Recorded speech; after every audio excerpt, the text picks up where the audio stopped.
Encounters with Brazilian shamans. We are one people, we are nature. I slept far from home, in a light sleep, managing my expectations for the classes I will offer this week about medicinal plants as a teacher of the indigenous degree course.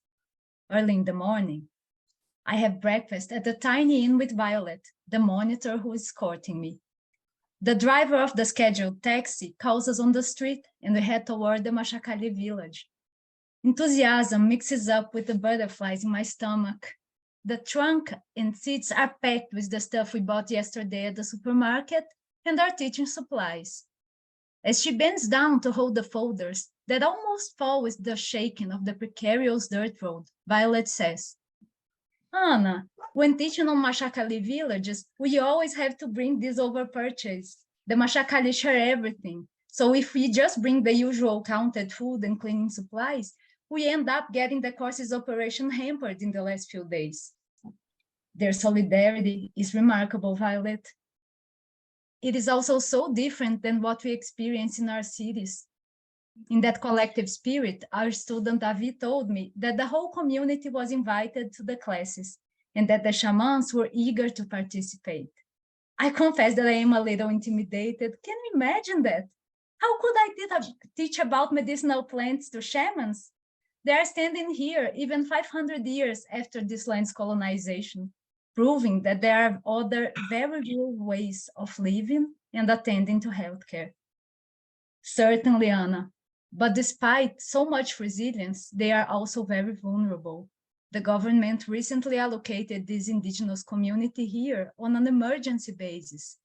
In ancient times, when conflicts of a serious nature occurred within this ethnic group, the villages divided themselves by affinity and sought new places to settle. But nowadays, there's nowhere to go. All land is someone's. Thus, people must wait years of bureaucracy to perform their political practice. And there's not a word on the news. I was born in Minas Gerais and never knew there were so many indigenous people here. I only found out about it when I started teaching in this course. How was your first contact with the Machacali, Anna? It was such an adventure. Girl, when I arrived to teach the first class, I didn't even know they spoke another language. But right away, I understood that would not be the only barrier to communication. The class was about nutrition, and we hit a wall right on the first concept, nutrients. In their culture, children's growth, health maintenance, have much more to do with spiritual life and the fulfillment of recommended rituals. Their concepts differ a lot from ours. Did you know that Machacali people have no concept of nature? They simply don't distinguish themselves from nature. Violet, we should write more about our experiences with them. I also remember a class we had about parasitic diseases of great impact on their villages. I found that the Machacali didn't believe in microscopic life. They explained to me that this was just white man's belief, as they believed in their spirits. The driver interrupts the conversation, announcing, "We're here." I opened the car door already with an ethnographic attitude. The smell of smoke beckons me to notice the remnants of a bonfire. I observe the residences that have wooden slats for walls, bringing together the intimate life of families and the collective world. David comes to greet us. "Let's get the people together." He wears shorts and a Flamengo soccer team shirt. I smile, remembering that the whole village roots for this team because its colors resemble the sacred coral snake ones. His wife, Liz, is at his side in her traditional Machacali dress. Children, all of them completely naked, quickly crowd around us in large numbers. Like most women, the children don't speak my language, but we exchange smiles and greetings with body language. As we take the supplies out of the taxi, our students and other villagers help. They are already opening all the packages and distributing the items among them, as expected. I ask for David's help in translating what I say to the rest of the group. Bye! I make a point of using the friendly greeting, which I learned from my students. Some of you still don't know me. I am Anna. Bye, it's good to be back, Violet says. Bye, the group answers, more or less in unison. I continue to explain. We are here to exchange knowledge about medicinal plants. My knowledge came from science and books, and I have also been practicing it on myself and my family for quite a while. I am very humbled by the knowledge you have. In this matter, you are the greatest teachers. For this morning, if you agree, we thought we'd take a walk here in your land and talk about the plants we find. Davi does the translation for the rest of the group and tells us, we already know the use of the plants of the Tikmuhum, Mashakali. We are excited to know more about the Anyuhum, white people understanding of them. We did a presentation round with simultaneous translation and then set off for a walk. I am Violet, with our jeans, hats, sunscreens, boots, fanny packs, water bottles, cameras, notebooks. The Mashakali wear slippers or are plain barefoot. Indigenous women, all of them in their traditional dresses. Indigenous men in short, some with and the others without a shirt. As we find useful plant species, we share the knowledge we have about them. The Mashakali talk about their uses for health, handicrafts, construction, religion, all treated with the same importance. A Mashakali gentleman, after showing me how to remove the fiber from a native tree to make bags and hammocks, begins to speak effusively in the Mashakali language. Our student Liz translated it. We moved a few years ago to this new land and lost access to many important species for our needs and rituals. This area has suffered a lot from extensive grazing. With no forest to get food from anymore, we need to get processed food donations. But we were stronger eating our own food. Besides the loss of plants, for our people, when change places, we lost contact with our ancestors. Unable to grasp the dimension of this loss, I am embarrassed, aware of my whiteness. Davi adds, nowadays, we have a lot more health issues than we had in the old times. Many doctors' recommendations do more harm than good to us. From the city also came alcohol, which has destroyed our people. He stops talking as we arrive at a watercourse. Hands and faces were washed, and water was drunk. An old shaman invites us to form a circle and sings a traditional Mashakali song. In the Mashakali language and practice, the same word designates song and spirit. I don't know what words are said in the loud chant, but I don't need to. The connection with that stream of water, nature and humanity, not separated from it, is simply lived in this moment. I finally understand that we are one people.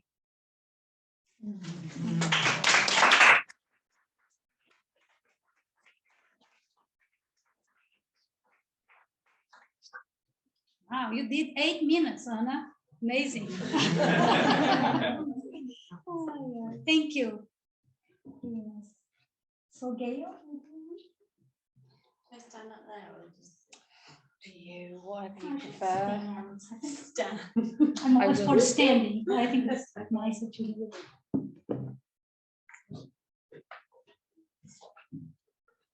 Hi everybody. Hello everybody, I'm online. Hi, my name is Gael. I recently completed my doctoral research at the University of Edinburgh, which is called Follow the Glowworms, a creative relational wandering with trauma stories who seek and resist being told. And what I'm going to share with you today is a little, I suppose, glimpse into that journey that I took, into that wandering with glowworms. I suppose this journey started for me back in 2018 when I first encountered AutoEthnography as a possible research methodology.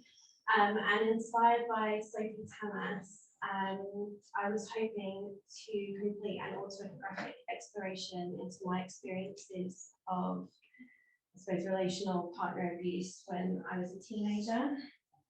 But I found that every time I tried to find that story and write that story, I couldn't access it, I couldn't write it, it would turn to dust in my hands. And And so over time, in this kind of tension between trying to tell this story that I thought I was supposed to tell for trauma recovery, instead what I found along the way is what I call glowworms. So this concept of glowworms. So glowing insights, and that's a play on Maggie McClure's data as wonder. But it's also relating with knowledge and I suppose story having a life of its own, having a spirit of its own. So it's linked to Indigenous theories from Australia, and it's also linked to a sense of what we feel but can't tell.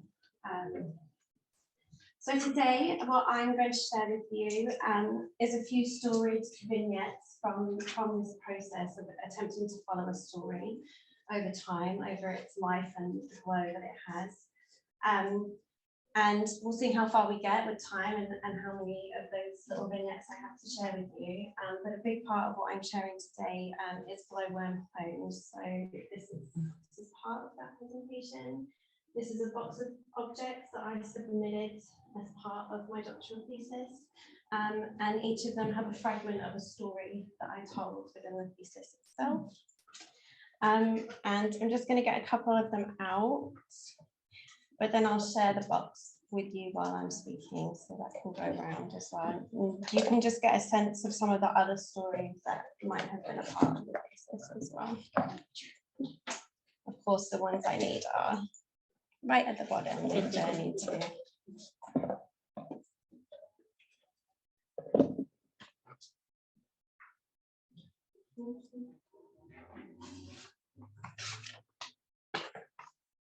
So I'm going to start with this one here, this glowworm, which is daffodil.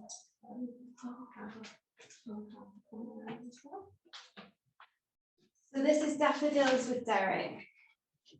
It's early 2019, my first spring in Edinburgh. A challenging, expansive time. I work with my first clients, grapple with flickers of desire, consider transferring into the doctorate programme. Lost in thought, I walk the blustery Edinburgh meadows. It's cold out, grey, sludgy. A flicker of yellow catches my eye. Is that a daffodil? I think to myself excitedly. Walking closer, I see its yellow petals wavering like a beacon on the hill, signalling the approaching spring. The daffodil's arrival interrupts my thoughts, transporting me to Grandpa. Born on the Northern Hemisphere's shortest day of the year, Grandpa begrudged the long dark nights of winter, so much so that every June 22nd, the day after the longest day of the year, he would solemnly declare winter was on its way. Conversely, he delighted in the first daffodil of spring, a sure sign of longer, warmer days. He had a notebook dedicated to daffodils, where he would annually record the date, time, and location of his first daffodil sighting for that year. In the twilight years of his life, the first daffodil of spring remained a cherished conversation topic. In 2012, I called him between lectures at the University of Nottingham to tell him about the daffodil I'd spotted that morning, only to discover he'd spotted one 10 days earlier. He went on to contemplate the fragility of daffodils and the fragility of life, and a sort of acknowledgement danced between us, a sorrowful recognition of the fragility of his life. 14 months later, he took his final breath. Today, I sit with a daffodil, remembering. Years before I ever imagined myself becoming a researcher, Grandpa wrote me letters. These letters were rich and varied in content, reflective musings, offerings of love and support, details of his training as a Navy lieutenant, and preparations for landing at Gold Beach on D-Day in World War II. Written in his distinctive scrawl, these letters, which remain even after his physical body has left my life, are precious. They have journeyed with me to a life in Australia and back again. They have folded themselves into my purse for important milestones and tucked themselves into my pocket on days I've needed a little extra courage. Class, Silverman and Nickman emphasise the importance of supporting the continuation of a relationship with a loved one after their death. And I realise this daffodil and Grandpa's letters continue our connection. He is here, writing and inquiring with me. Today, I sit with this daffodil wondering. I wonder about trauma and research and Grandpa and me. I wonder about the life-threatening violence we both experienced in our teens.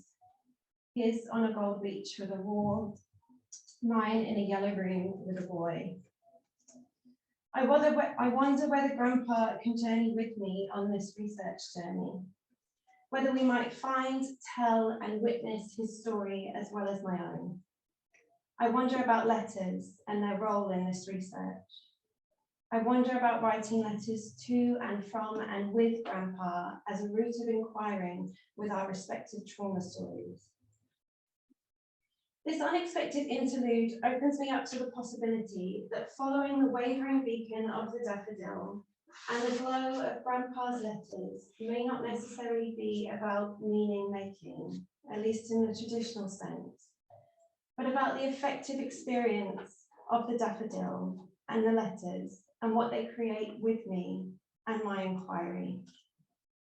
By this I mean my relating with the daffodil and the letters carries me somewhere, towards something, creating pathways of possibility for me to wander and wander with. How much time? 8 minutes. Oh, okay. That's it then. I wish we could do more.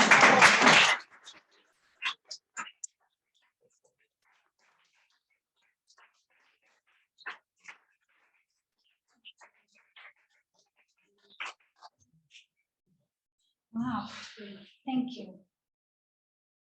I wish we had more time. I'm sure everybody will. So now we have Kevin Ellis online. Kevin and Tim. Tommy, in the room. We're on a video. So I'm sorry, united I video. didn't realize that you were part of, yeah, Tim is a co-author. Sorry, Tim. Lovely. I shall put in the group chat for everyone. Yeah. Okay, so I want to thank you, all the presenters, and I guess we open for comments and questions. Can I ask a question to Anna? It's about the way they eat. Does she know if they do any fasting? Because obviously their diets change, but I got the sense that back in the day they probably would go without food more. Is that Easily, change? Yeah. I don't know if I understood all that you said, but you're talking about the way they used to eat, right? Yes, and fasting. Do you know They are hunter-gatherers, this community. They used to get what they needed, like hunt animals and roots and fruits and leaves. And now they don't have this much the land they need to get what they need to survive.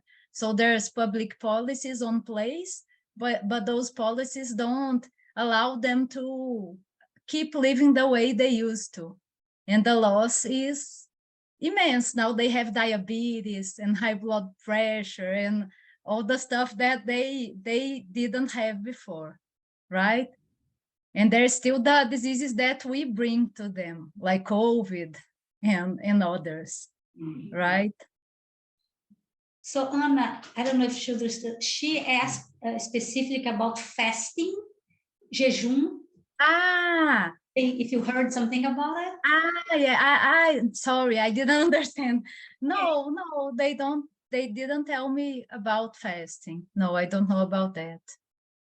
Because that would be interesting to look at, because I've been reading some stories about people who lived like the people you describe, but they would go for fasting days because they just don't need to eat. They got enough nutrition from the land, from their own foods, and yeah. And then all of this processed stuff now that. So I'm just wondering, have you considered asking them if they do any fasting at all? It's a good question. I remember now that you're saying that when the women have their childbirth, they eat a very specific diet, very restrictive diet, about 2 months after their childbirth. So they do have some rituals regarding what they should and should not eat in certain periods. But I'm going to investigate more about it. It's an interesting question. Thank you. Thank you. Sure. So thank you all for fantastic presentations. So I have a question for Gael. So your descriptions were just beautiful and beautifully written. And you mentioned in there, as we were kind of coming towards the end, you were talking about being on the research journey together with your grandfather. And it just occurred to me the question, which I've also been considering for some time, which is a question that I don't know whether we don't ask it enough, but the question of what is research? And I was wondering whether you have any thoughts about that or have thought about that question. I mean, you were certainly pointing towards an answer to that in what you were saying anyway, but just to make it a little bit more explicit in terms of, what is research to you? And the others, I mean, the question can go to the others as well, but I felt it was specifically relevant for what you were putting forward. So thank you. Lovely question. One that I probably don't have a very concrete answer to, but I think that's the whole point. I think I'm pushing against this idea that research has to be concrete and coherent and explicit, and actually making an articulation that what I hope is received from the box with the writing is more how you're moved through it, how the audience and the reader is moved, and what you feel and sense rather than what is known and told. And I think particularly I'm troubling that in relation to trauma stories, where there's an impetus to know something concrete and to tell something concrete, but that thread comes through in response to what is research, that traditionally there's an argument put forward that research has to tell us something really concrete in terms of, I did this and I explored this and this is the outcome. I'm not sure that, well, my research didn't do that, but it created atmospheres and worlds and sensings that I believed, I know carried me somewhere, and I believe carry other people somewhere where knowledge is still accessed, but it's a different kind of knowledge. It's a felt knowledge, it's emotional knowledge, it's sensory knowledge. But I don't believe we do enough in the research world to hold space for that kind of knowledge. And what you've just expressed there, which you've expressed so well, have you put that down? Does that kind of description of what research is to you, did that appear in your thesis as you've just described it? Yeah, I'd say probably arise earlier on in a letter to the reader. My thesis begins with a letter to the reader, where that articulation of I'm inviting you to feel and sense rather than be known and told something is something that comes quite early. And there is a chapter later on of which I bought a segment but ran out of time called Glowworm Homes, which is again arguing for a similar. It's arguing for the reason why the box is a part of it and the objects are a part of it, in that I can't possibly put into words actually like what the stories that you will hear by holding the object or sensing along with the object. That can only be created through that matter, and so that matter needs to be a part of it as well.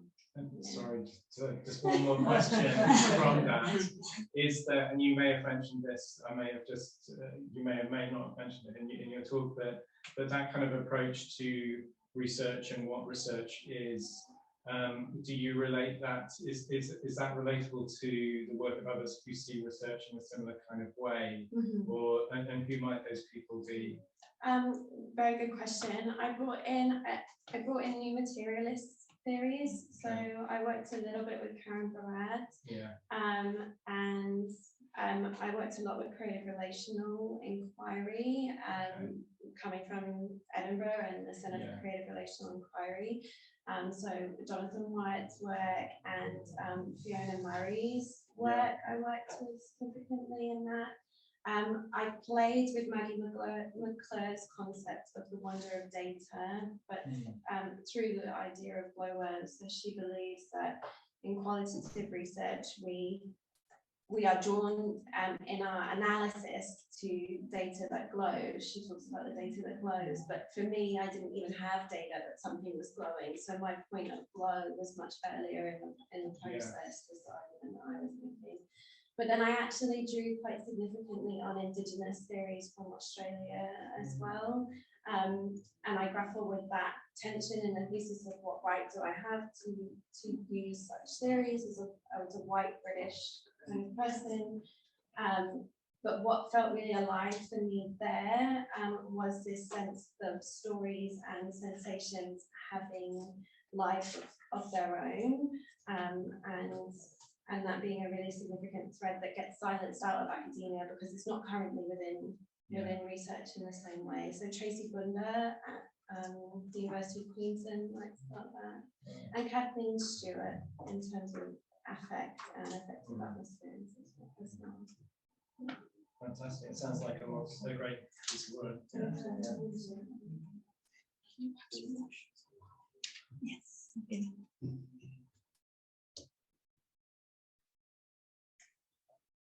So Mark Price says, great question. Research as process in finding, creating movement and meaning making. Something about resonance. Does your data still glow or glow differently now, perhaps? Talking about it in a room in Bristol. Hi, Mark. I can see you. Mark was involved in my journey, my process. He was my critical friend in my research. So hi, thank you for the question. Yeah, I think it glows differently, and a big part of hopefully what has been brought alive in the room here is that sense of it stays alive. So the stories continue to emerge, the data continues to emerge, the glowing objects continue to emerge. So in many ways, I've written and completed a thesis, but that journey continues, and I think that is the exciting part of this kind of approach with creative relational inquiry is the movement, like that it's not about the outcome, it's not about getting to that place of, oh, I found out what I was looking for, but it's the movement that gets invited into the process of exploring something. Can I just say something, because I'm reading her work right now. Okay. I mean, I was traveling, so I stopped. I was such in a good rhythm, and I was sending her emails about. I mean, it's I'm from Brazil, from a warm place. I'm in Edinburgh. Lots of rain, clouds. I mean, and also like being a foreigner, in a different space, and I'm trying, I'm on a sabbatical, so I'm looking back at, what I've done. I was doing Brazil and trying to connect what I'm doing here. Still very confused. I have no idea what I'm doing, kind of. But, reading her work, your work, just is giving me so much permission to even be with this space, in this space in Edinburgh. you know, my connection with nature. I'm very connected to nature, you know, emotionally. I never wrote about that, and I never connect that to my work or my way of being in the world. But I like reading you and thinking about objects, thinking about space, think about my relationship to other things, beings, you know, the new materialism. It's just like, I don't know, exploding to me right now. And I'm able a little bit, like very, in a very subtle way, to connect that to my life, right? I just like, I want to thank you, like your work is giving me permission. I just feel like, wow, I think I can do this. Everything is connected. So I'm having a lot of insights about that. And actually tomorrow I'm going to talk a little bit more, even in my talk, but it's just like fascinating to me how a lot of doors are being opened right now for me. I'm not sure if I can word the question right, but it's something about, I wonder if anyone could offer, like all of the talks were about kind of ontological shifts and how people have experienced or are working with new ways of looking at the world that are existentially very different to ways that are known. And that's an interest, that's a process which throws up a lot of uncertainty and crisis, and for many people it's one where we go running back in to a safe place. Yes. And whether there are any kind of process, is any process advice for helping people experience that, looking at relationality in a way that is safe perhaps for them. Wonderful question. Just a comment and a thought that the word transport and being moved resonance reminds me of something Australian family therapist Michael White said, is that catharsis originally in the Greek place meant to be transported. So catharsis has sort of been invaded by Freudian ways of thinking where you are sort of cleansed of your path. But as I hear you when you talk about transport, it's not so much about being cleansed of your path, but where can I bring my past forth, being moved, being transported, which to me is, how should I say, it's a more optimistic, easy ways of looking at things than I have to go back all the time and clean up my life. So for transport as catharsis is, that's what was awoken by these presentations. So thank you. I have a question.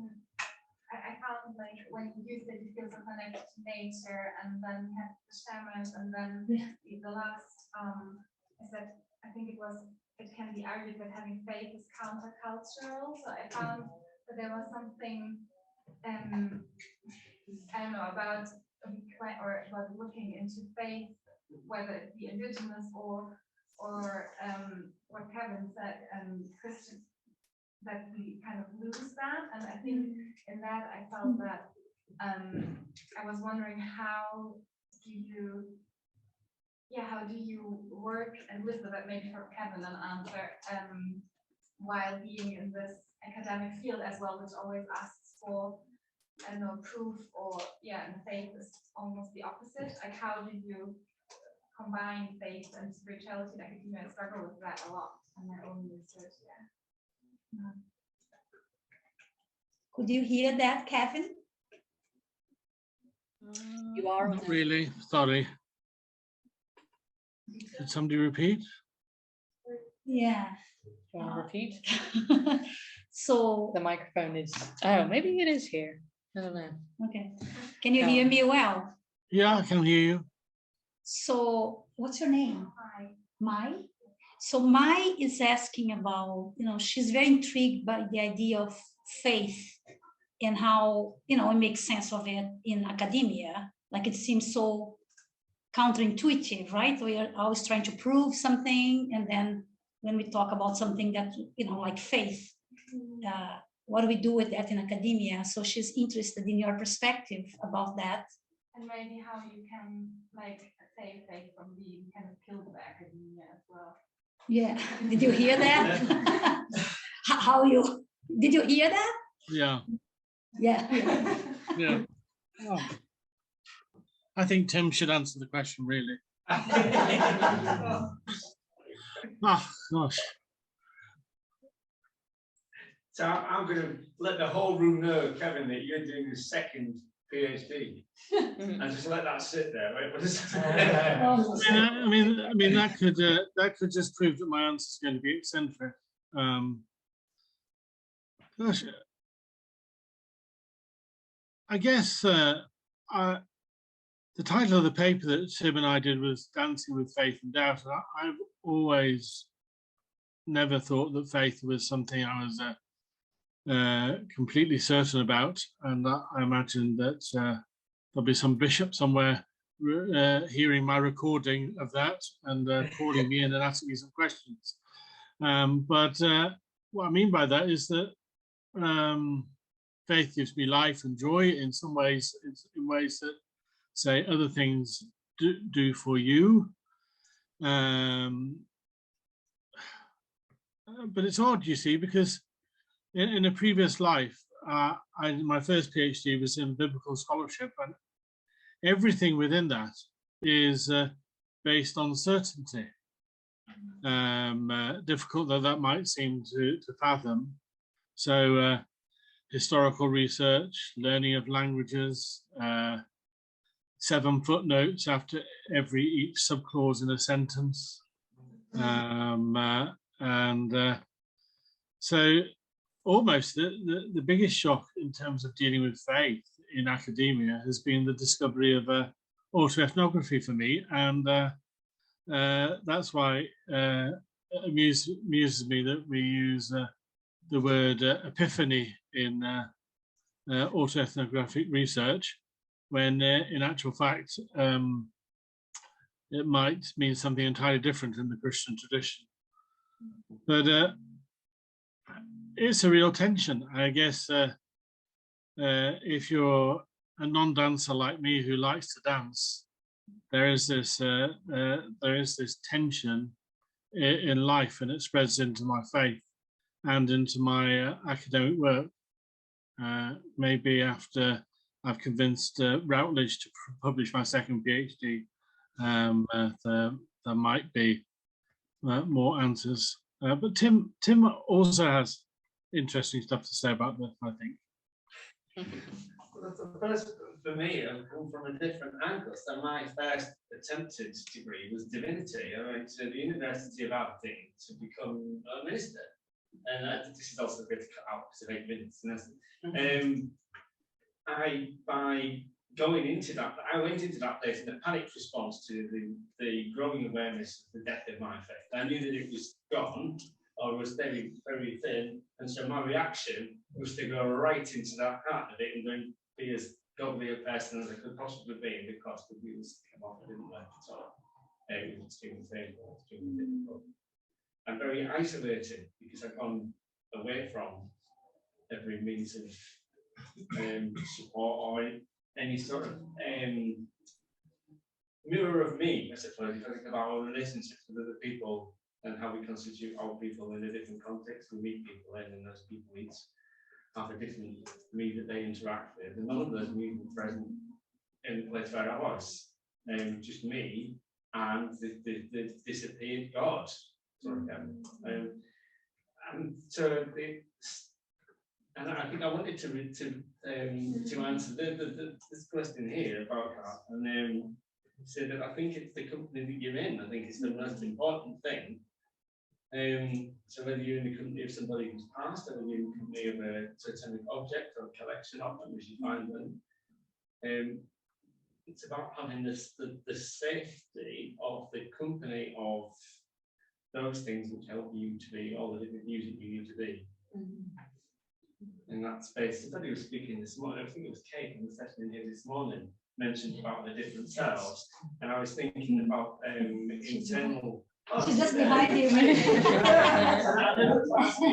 I was asking about internal family systems, and if that was something that you were going to use to sort of have more in-depth conversations with the different views that were there. Yeah, definitely. We explore that whole kind of gang of gates that there are. Yeah, it was funny because one of the things I left out in the client version myself is that the most recent therapy I have done is IFS, so obviously very much separating those cells and like bringing it all together. It's really, it seemed to segue very nicely from what I'd already been doing. So there's something in there about having, yeah, definitely a solid team, even if the team is you and you, in being in touch with themselves. Yeah, I want to try off that comment as well to say, I think, yeah, it's so important to find ways, whether it's the person who passed, like whatever it is, to find relational kind of support in something that might be really hard or you might be grappling with. But I suppose also something that I found that I needed to make space for was that it's a bit risky sometimes, or it's very messy, or it actually does hurt. Like Maggie Vicar in her paper about wonder says wonder can be beautiful, but it's also monstrous. And I think I grapple with that element with glowworms as well, in that like they're predatory, and so something is being sucked out of here that is icky. And I found what was helpful in that was not trying to protect from that. I think look at a real in traditional research, a thing of like it shouldn't be risky, or we should minimize the risk as much as possible, and actually something gets lost at the edges of that as well. So it's about how to step into risk enough that it can be held without it consuming, but also without it being overly safe that it gets ignored. And that makes me really prickly about the whole idea of using the word research, because then you put yourself within the purview of all these committees and guardians of the various bits and bats of the faith, whether they be philosophical or whether they be ethical, and that's risky. A friend of mine, Vicky Howard, she wrote a paper about coercive control, and then she took that for internal ethical review, and was re-traumatized by the experience of being sat with by a bunch of men. And then she submitted it to a journal and had to go through the whole process again.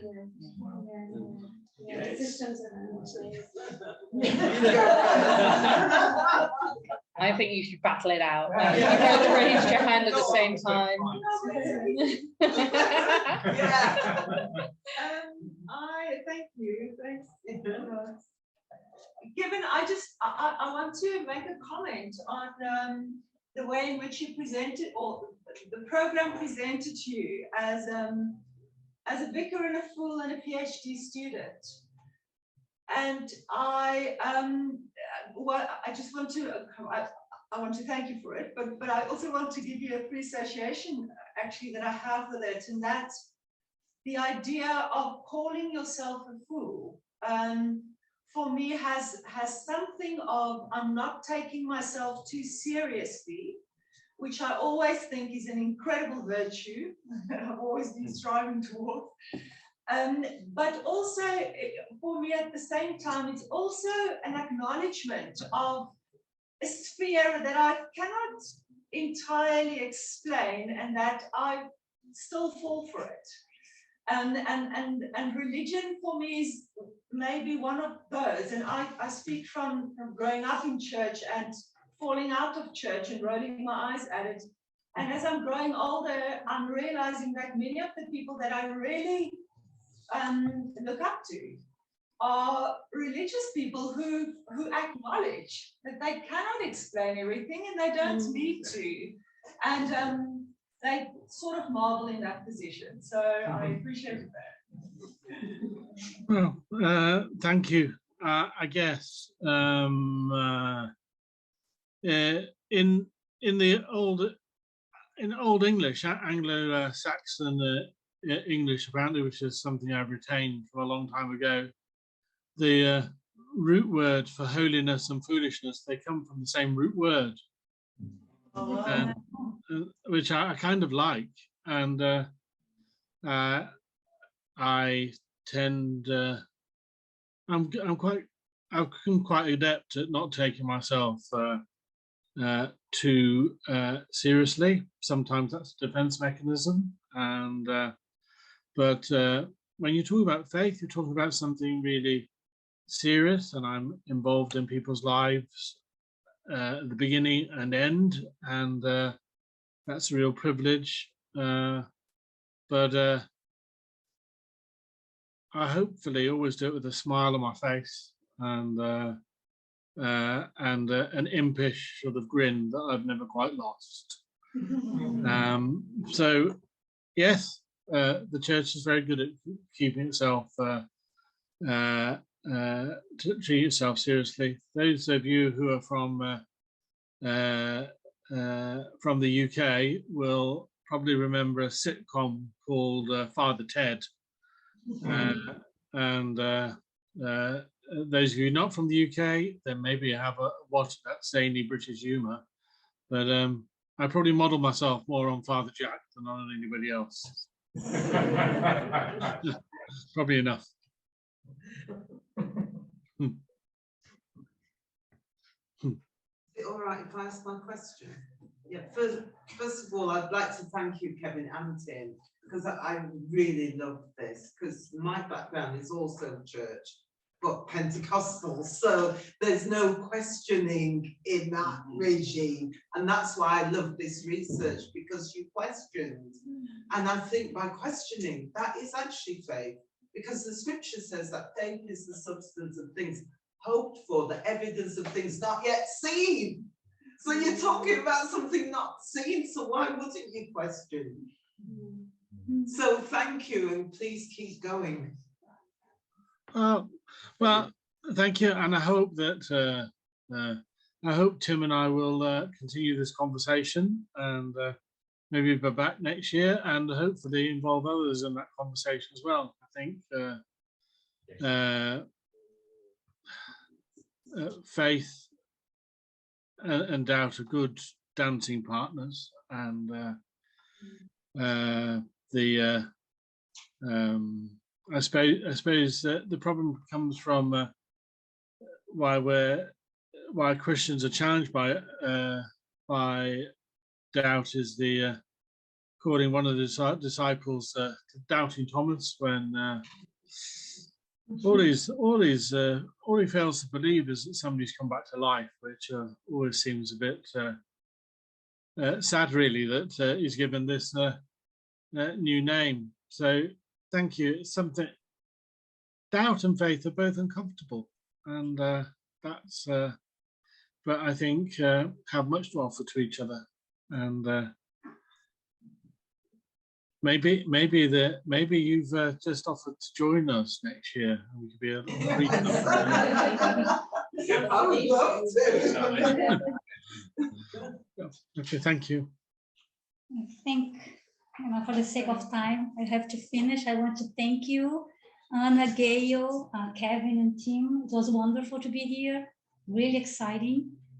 Lots of ideas. And thank you, everybody, for coming. And thank you.